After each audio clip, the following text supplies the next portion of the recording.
ถ้ามันไม่อยู่นะครับถ้าเป็นสายทองแดงเนี่ยสายทองแดงสายฝอยอย่างเงี้ยเราอนุโลมให้เป็นจิกได้อยู่นะเพราะว่าบางทีแบบนี้มันอาจจะไม่อยู่นะครับ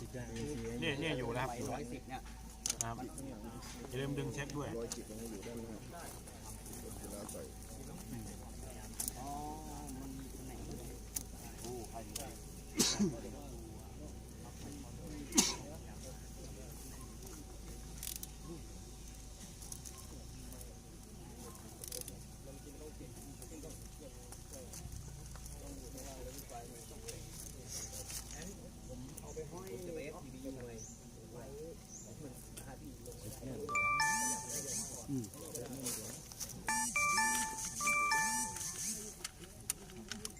ช่วยกันก็ได้ครับ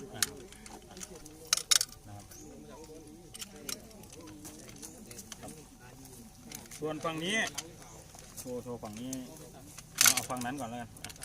เอาฝั่งนี้ให้เสร็จก่อน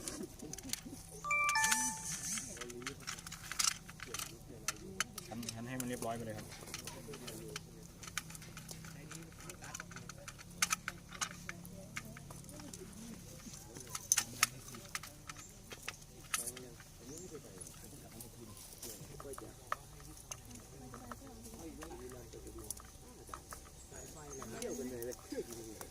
นะครับเวลาปอกอย่าง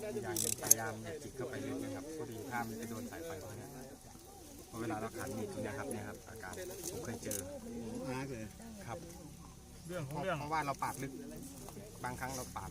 ลงไปลึกนะครับจิกตัวนี้หน่อยมันไปเจอไหมแล้วนะครับอีกเรื่องหนึ่งผมจะบอกว่าเวลามันร้อนอะไรก็ติดกันอย่าให้มันเดี๋ยวมันเลยมาอย่างเงี้ยไม่เอานะครับเลยมาอย่างเงี้ยไม่เอานะครับให้มันอยู่ลักษณะนี้ไม่เอานะแบบเนี้ยคือให้หน้าคอนแทคตรงนี้ครับให้ฉนวนนะครับมันชนนี่พอดีอย่างกรณีนี้นะครับถ้ายาวมาอย่างเงี้ยฉนวนยาวเปื่อยมาอย่างเงี้ยไม่เอานะครับคือเวลาเราปิดแล้วเนี่ยเวลาเราปิดแล้วมันสามารถโยกแกนนำได้ครับเวลานั้นมันจะช็อตทีหลังนะครับ